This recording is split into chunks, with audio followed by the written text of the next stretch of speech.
Siguiente yoga que quiero explicarte es el Jnana Yoga. Es el yoga del conocimiento. Jnana significa conocimiento. Es un tipo de yoga que primero estimula la mente racional, ¿vale? Lo hace mediante el estudio de antiguas enseñanzas y textos. El maestro imparte esas enseñanzas, los alumnos las comprenden, las interiorizan, pero después viene la autoindagación. Y normalmente viene dada en forma de pregunta, de autopregunta. Te sonará seguro la pregunta del ¿quién soy yo? ¿No? Pues los discípulos después, durante años, eh, se cuestionan, ¿no? Una pregunta en concreto, como podría ser esta. Y están constantemente respondiéndola primero desde el intelecto, desde todos esos estudios que han realizado previamente, ¿no? La mente racional, ¿qué es lo que les dice? Pero llega un momento que la mente racional se agota y entonces se despierta una inteligencia intuitiva y las respuestas empiezan a brotar desde ahí, ¿vale? Por lo tanto, se llega a esa experiencia, ¿no? De inteligencia limpia, no condicionada, y la mente es libre. Este yoga, sobre todo, hace mucho hincapié en lo que comentábamos antes. No creas nada que no experimentes por ti mismo. Están muy bien las escrituras y las enseñanzas y los maestros, pero tienes que experimentarlo tú, si no, no tiene ningún sentido, no te va a servir de nada el conocimiento teórico. Este tipo de yoga se adecua a personas que son más intelectuales e intuitivas a la vez. Una mente excesivamente racional tampoco le va a ayudar, le va a costar salir de esa racionalización de las respuestas. Por lo tanto, también es muy útil combinarlo con yogas que purifiquen la mente. Primero limpiamos patrones y más o menos creamos una base armoniosa, una mente tranquila, limpia, hasta un cierto nivel, y luego ya podemos empezar a hacernos estas cuestiones, porque si no, puede resultar muy agobiante y sobre todo muy largo el proceso, que sea muy ingrato, ¿vale? Por lo tanto, como veis, la clave va a estar dirigida en ir combinando tipos de yoga diferentes que te resuenen.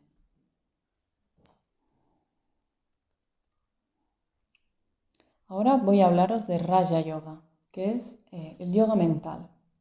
Raja significa real, real referente a la realeza. Es el tipo de yoga que estudia el funcionamiento de la mente a todos sus niveles. Hay muchos tipos de Raja Yoga con sus propias metodologías. Seguro que te suena el Kriya Yoga, el Kundalini, el Dhyana, el Mantra. Pero yo voy a hablaros específicamente de Ashtanga Yoga, porque es el que yo practico y realmente he recibido muy buenos beneficios con su práctica diaria. Y ahora entenderéis muy bien por qué.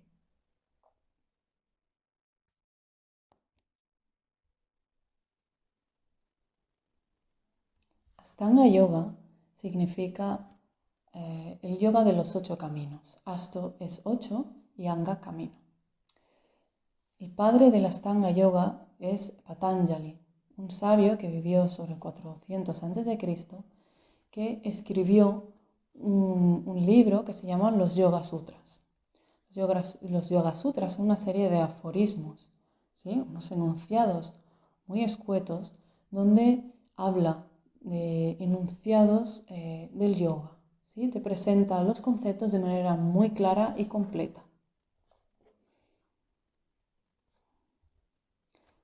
El segundo Yoga Sutra dice Yoga Chittavriti Nirodha, que significa yoga es el cese de los movimientos de la conciencia. Como hemos visto anteriormente, cuando hablábamos de Samadhi, decíamos precisamente lo mismo, ¿no? Ese aquietar de la mente, esa conciencia tranquila.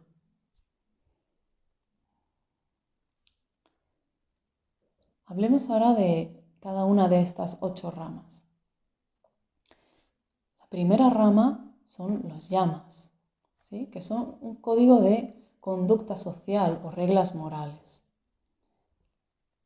La primera es ahimsa, el no perjudicar a otros seres o personas, ¿no? O cosas, ¿no? tener cuidado de tu entorno, tener responsabilidad de tus acciones, no dañar a nadie con tus actos. Realmente ser consciente de hasta dónde puede llegar una acción tuya. El segundo yama es satya, que significa ser honesto y fiel a la verdad, ¿no? No mentir, no engañarte a ti mismo tampoco. El tercero es asteya, no robar, no apropiarte de nada que no es tuyo, pero ya sea una idea, un concepto, lo puedes llevar a cualquier terreno. El cuarto es brahmacharya. Brahmacharya es el control de la energía sexual, a veces traducido como castidad, pero dejadme que os aclare. La castidad es algo muy usado pues, en los templos o conventos, etcétera, ya lo sabéis. Y esto también, aparte de regular esa energía sexual, también tiene un sentido de, bueno, pues mantener un cierto control en el propio templo, etcétera. ¿Vale? Hay que contextualizarlo. Pero brahmacharya, para nosotros, los practicantes de yoga normales, sí que tenemos que investigar un poquito sobre la sexualidad, ¿no? ¿Qué significa? Cómo, sobre todo, investigar cómo se ha teñido en esta época, ¿no? De roles de masculino, femenino, de obligaciones, ¿no? De satisfacer, de ser sumiso, ¿no? También las ideas que nos han impuesto a través del cine o la pornografía. Pues todo esto te animo a que hagas un estudio y realmente limpies, ¿no? Esos patrones que se nos han impuesto y grabado a veces de manera totalmente involuntaria para realmente acabar comprendiendo qué es para mí mi energía sexual. El último yama es aparigraha, que significa no ambicionar ni atesorar bienes materiales, ¿vale? Luego ya lo veremos, que seguiremos profundizando en esto, pero es simplemente no tener de más, no desear de más, ¿no? Si lo que tengo ya está bien y funciona, y realmente es suficiente y me siento, ¿no? satisfecho y cumple la función que se requiere, no es necesario ir a más y a más y a más, ¿no? No es que esto sea como un castigo, ¿no? Que parece a veces que busque como hacerte sufrir, ¿no? Que seas muy austero, que no tengas. Es para que tu energía no se disperse. Contra más cosas tienes, tu energía va a estar focalizada en ello, ¿vale? Vas a tener miedo de que te rayen el coche o a perder esto o que se te rompa lo otro y al final tu energía nunca está disponible para ti al 100%, ¿vale?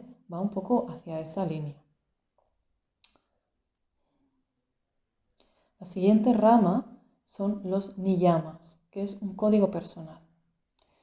Código personal para que tú te apliques a ti mismo, ¿vale? Por ejemplo, saucha, que es limpieza interna y externa. Limpieza interna, pero física, es decir, me desintoxico, como saludable, no me ensucio, me limpio bien. Sí, también mi higiene personal también es importante, mi higiene de ciertas cavidades también se tiene que tener en cuenta, ¿no? Un poco por esa línea. El siguiente niyama es santocha, que significa el contentamiento. Contentarse con lo que uno ya tiene, ¿sí? Pues eso, lo mismo, no ambicionar de más. Lo que tienes te tiene que hacer feliz.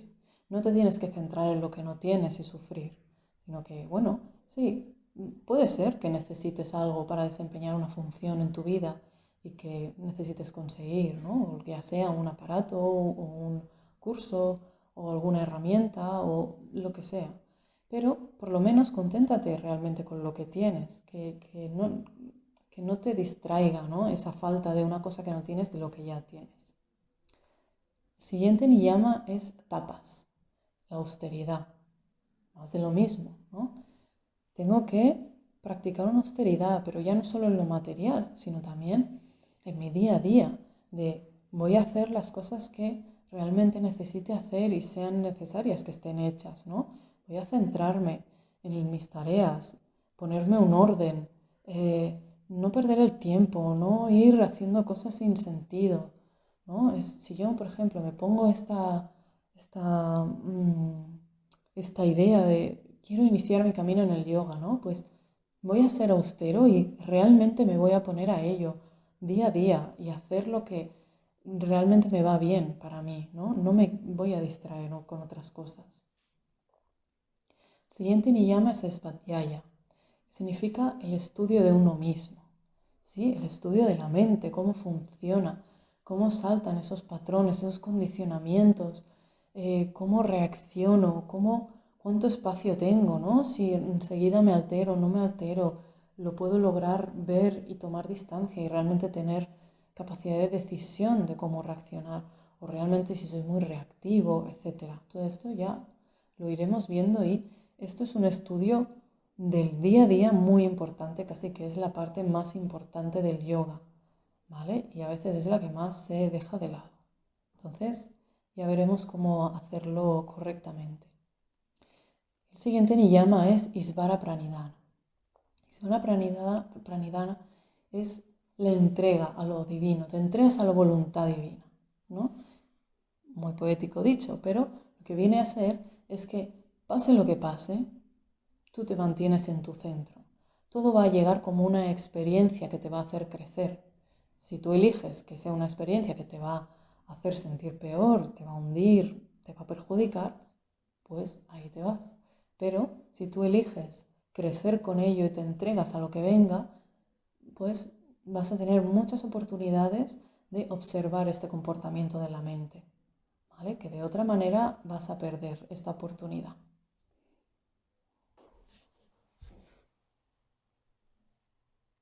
La tercera rama de la Ashtanga Yoga es Asana, que significa postura física. En concreto, se refiere a las posturas que se utilizan para sentarte a meditar o a realizar ejercicios de respiración. Básicamente es sentado con las piernas cruzadas o en posición de loto, ya veremos, ¿vale? Pero no hace referencia a todas las posturas de yoga que quizá puedes tener en la mente. La cuarta senda es pranayama. Pranayama significa regulación o restricción de la respiración. Son ejercicios respiratorios que lo que hacen es regular una cosa que veremos más adelante que se llama flujo de prana o flujo de energía vital. Pranayama lo desarrollaremos en profundidad más adelante. La quinta rama es pratyahara, que significa la retirada de los sentidos. Los sentidos y la mente están relacionados, están unidos. Si uno se activa el otro. ¿Por qué? Bueno, los estímulos en nuestro entorno entran a través de nuestros sentidos, ¿sí? De nuestros órganos de los sentidos. Y estos envían la información a la mente, que es la que tiene que traducirlo, ¿no? Tiene que darle un significado a eso que he visto, escuchado, olido, etc. Por lo tanto, para calmar la mente, el primer paso es interiorizar los sentidos, ¿vale? Y a partir de ahí ya voy a empezar un proceso que aquí llamamos meditación, pero que en realidad no es una práctica la meditación. La meditación es un estado al que se llega haciendo una serie de pasos, que ahora veremos. El primero es pratyahara, como acabamos de ver, interiorización de los sentidos, ¿vale? Cuando yo voy interiorizando mis sentidos y llevando la atención dentro, yo voy a ir experimentando una cosa con la práctica y la constancia, que es que voy a ir ganando espacio interno. ¿Esto qué significa? Que yo voy a ser como un observador de la realidad, no voy a estar interactuando y reaccionando, corriendo, ¿no?, ante los estímulos, sino que yo voy a tener un espacio donde voy a poder discernir y ver cómo se activa mi mente, qué patrones activan mí, pero puedo decidir no replicarlos, ¿no?, sino que, dado el momento, puedo afrontarme a la situación pues, desde una perspectiva de observador y a lo mejor dar una respuesta diferente a la que tengo programada ya, ¿no? Por lo tanto, el ganar un espacio interno y distancia lo que hace es que tu memoria se vuelva clara. ¿Qué significa? Que todas las experiencias que yo vivo dejan de dejar una impresión en mi mente, ¿no? En mi memoria, de esto es bueno, esta persona es buena, esta persona es mala. Esto no lo hagas que no te ha sentado bien, esto cuidado, este no te gusta, este no te cae bien, etcétera, ¿no? Todas estas impresiones duales, ¿no? De esto sí, esto no, esto sí, esto no. Por lo tanto, mi memoria va a dejar de juzgar, ¿no? Las situaciones y simplemente va a almacenar lo necesario. Cuando yo tengo una memoria clara, mi inteligencia se vuelve intuitiva. ¿Por qué? Porque la inteligencia va a la memoria, a por información cuando tiene que tomar una decisión. Si mi memoria está enturbiada, pues mi inteligencia no va a tomar muy buenas decisiones. O va a tomar decisiones condicionadas, o bueno, va a tener, ¿no? Reacciones que nos van a perjudicar realmente, aunque nosotros pensemos lo contrario, pero a la larga podrían perjudicarnos. Por lo tanto, tener una inteligencia que vaya a buscar datos, ¿no? A una memoria clara, va a ser mucho más beneficioso porque no va a guardar patrones, no va a guardar rencores, ni programaciones, ni ideas preconcebidas de otra persona que me haya podido, ¿no?, implementar en mi mente. Simplemente yo voy a tomar unas decisiones muy puras, muy intuitivas y muy claras y muy sencillas, porque todo es mucho más sencillo de lo que parece.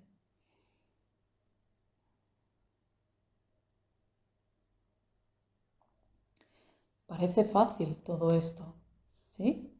Pero el problema es que vivimos en una sociedad que es, vamos, la era de la estimulación sensorial. Y como mente y sentidos están unidos, pues aquí hay un grave problema, ¿vale? Porque vivimos todo el día hiperestimulados, ya sea el móvil, las notificaciones, los WhatsApps, los anuncios, todas las luces, los sonidos, los ruidos de la calle, los coches, el tráfico, las escaparates de las tiendas, ¿no? Eh, Estamos bombardeados por todos lados. Entonces, un primer paso, antes ya de hacer pratyahara, lo ideal sería hacer una limpieza de estímulos, ¿no? De realmente ver cuáles necesito, cuáles no, cortarme algunas vías de, pues eso, de a lo mejor de redes sociales, o gestionar un horario donde el móvil me va a notificar cosas y otros horarios donde yo no voy a ver nada porque lo voy a ocultar, etcétera, ¿no? Puedo irme a vivir a un sitio más tranquilo, donde no hayan ciertos estímulos. Si a mí, por ejemplo, me doy cuenta de que vivir en una ciudad pues me puede llegar a estresar, ¿no? Pues todo esto es algo que deberías plantearte y hacerte pues una limpieza, ¿no?, de estos estímulos. ¿Cómo hacemos pratyahara? Bueno, esto veremos en la práctica cómo lo realizamos, ¿vale? Lo explicaremos ahí.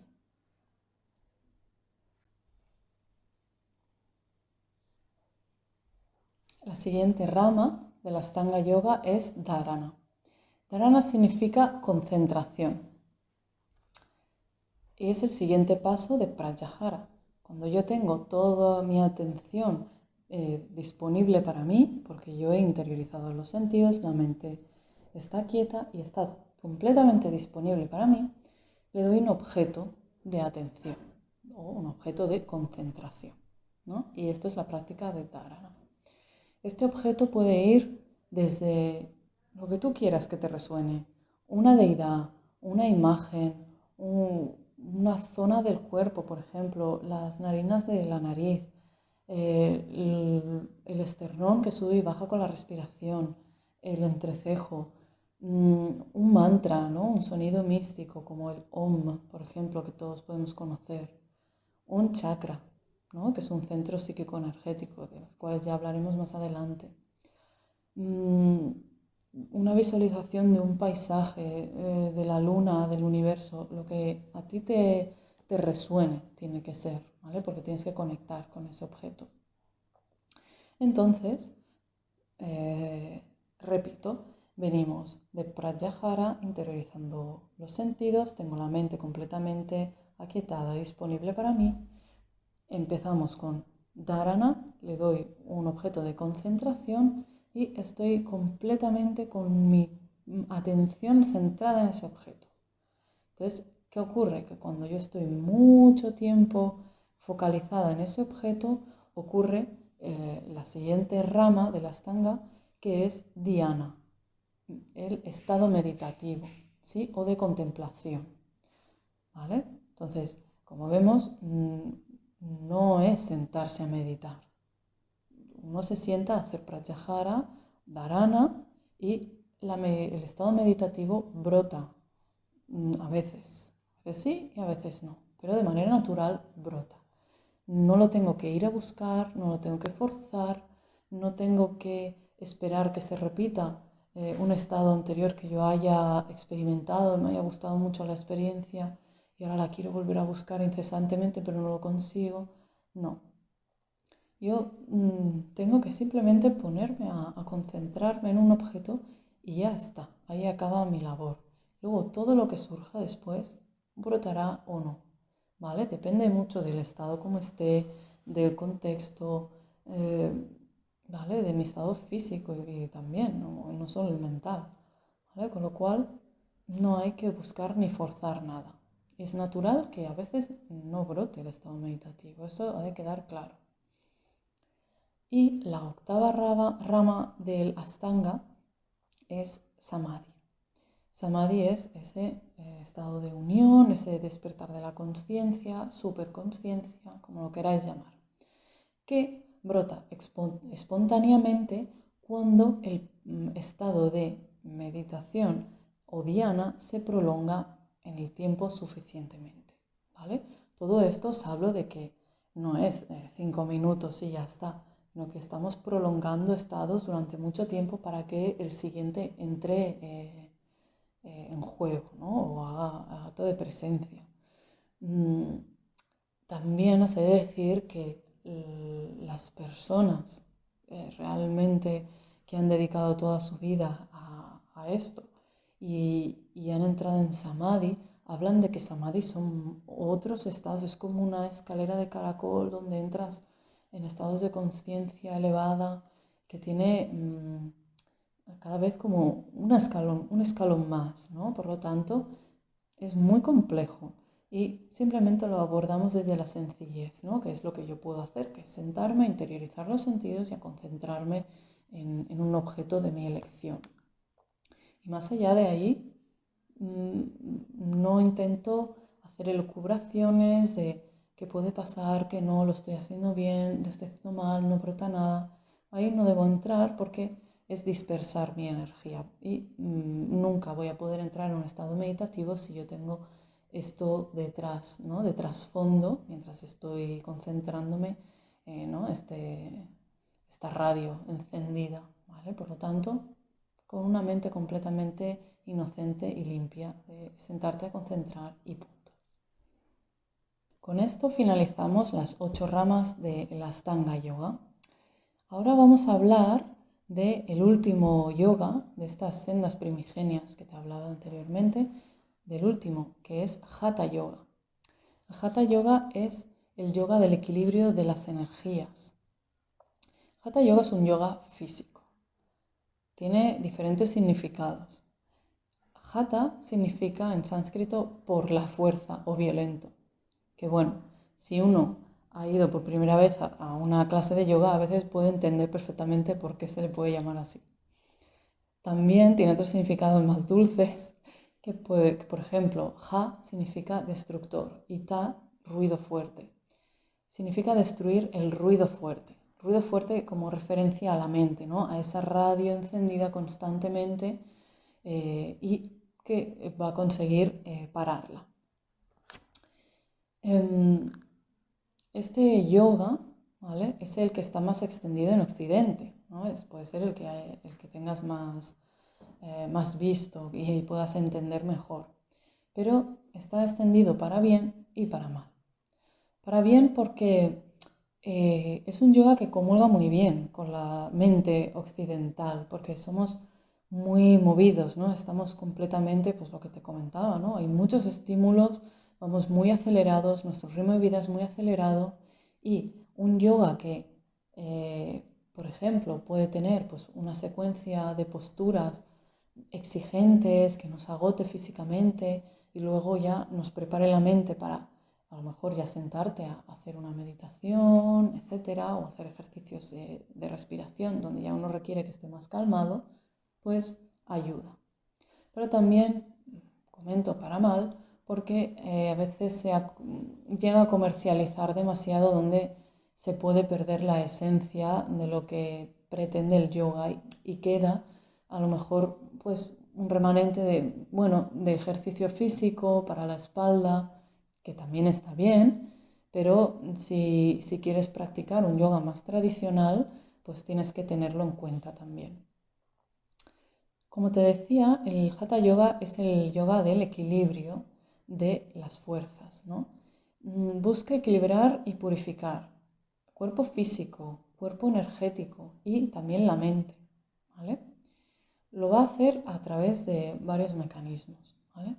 Primero pretende eliminar el ama del cuerpo, ¿vale? Es una fase de purificación. También hay una fase de limpieza interna, ¿vale? No solo de ama y de toxinas, sino de limpieza, sí, física también, pero también mental, ¿vale?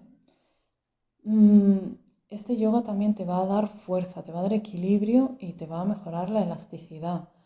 También te va a ayudar a recuperar una postura saludable de tu espalda. Y también, y luego entenderemos mejor por qué, te va a ayudar a equilibrar tu sistema energético o tu sistema pránico, ¿no? Tu prana, tu energía vital. Luego lo entenderemos mejor. ¿Con qué herramientas lo hace el Hatha? Bueno, utiliza asanas, como ya sabes, sí que ahora hablamos ya de todas esas posturas que puedes tener más en la mente o seguro que conoces, ¿no? Después también utiliza el pranayama, los ejercicios de regulación de la respiración. Utiliza mudras, que son gestos psíquicos, ¿no? Que también puedes reconocer. Utiliza shatkarmas, que son acciones de purificación interna. Pueden ir de unas muy sencillas que seguro que conoces, que es como la lota o el neti pot, que se utiliza para limpiar los senos nasales, como de limpiezas más profundas, como puede ser la limpieza de colon o del tracto digestivo con una serie de trapos y instrumentos que, bueno. También se hace uso de bandas, que son llaves energéticas. Y luego explicaremos mejor qué significado tiene. Si te interesa el Hatha Yoga, hay muchas escuelas que ahora están en activo, que hay centros que pueden impartir ¿no? Este Hatha Yoga más tradicional, de escuelas más antiguas como de Iyengar o Astanga Yoga de Patabi Jois. No confundir con el Astanga Yoga de Patanjali que hemos hablado, sino este es un tipo de Hatha Yoga más físico, ¿vale? También tenemos Sivananda, por ejemplo, pero bueno, eso es cuestión de que si te resuena, pues te informes y veas con los conocimientos que vas a adquirir ahora, pues que compruebes, ¿no? Si ese yoga realmente pues va un poco más allá de lo que es solo la parte física. También te encontrarás muchas adaptaciones de gimnasio, ¿no? Como hablábamos.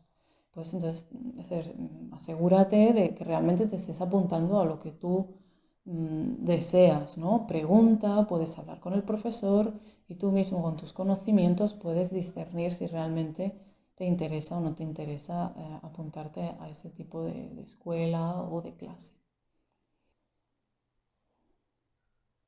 Con esto concluimos esta primera parte, donde hemos hablado de qué es el yoga, qué sendas tiene, y entonces ya tienes el conocimiento para más o menos saber hacia dónde dirigirte. En la siguiente parte vamos a hablar de un concepto ya más abstracto, que es el cuerpo energético o cuerpo pránico. Hablaremos de qué es ese prana, qué es esa energía vital, qué son los nadis o canales energéticos y qué son los chakras o centros energéticos. Así que te espero en la siguiente parte.